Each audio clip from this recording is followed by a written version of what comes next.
Hi అండి.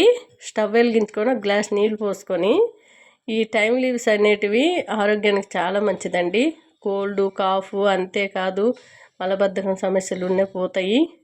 ఈ మొలల వ్యాధి ఉన్నా సరే ఎక్కువ శాతం మసాలా ఐటమ్స్ పులుపు ఈ వైన్స్ తాగడం మానేసి ఇది తీసుకున్నట్టయితే మొలల వ్యాధి కూడా తగ్గుద్దండి. ఇలా 2 ఆకులు వేసుకొని మరిగించుకొని ఇది మనం మార్నింగ్ తీసుకున్నట్టయితే చాలా ఆరోగ్యము. ఇది వాసన అయితే వామాకు వాసన వస్తుంటుంది, దానికంటే మంచి వాసన వస్తుంటుంది, కానీ ఆ వాసనలాగా అనిపిస్తూ ఉంటుంది. చాలా బాగుంటుంది ఆరోగ్యానికి. హెడేక్ ఉండే చాలా ఒత్తిడి ఉంటుంది చూడండి, అలాంటి వాళ్ళు గ్రీన్ టీ బదులు ఇది తీసుకోండి. ఆ ఒత్తిడి అంతా పోతుంది, ఆరోగ్యంగా ఉంటుంది. లో బీపీ హై బీపీ ఉన్న వాళ్ళు నార్మల్కి వస్తుందండి. ఒకసారి ట్రై చేయండి. ఇది బ్లింకిడ్ యాప్లోనైతే నేను ఆర్డర్ పెట్టుకున్నాను. అంతేకాదండి, హెయిర్కి అప్లై చేస్తే లాంగ్ అండ్ థిక్ హెయిర్ వస్తుంది. ఓకేనా? బాయ్.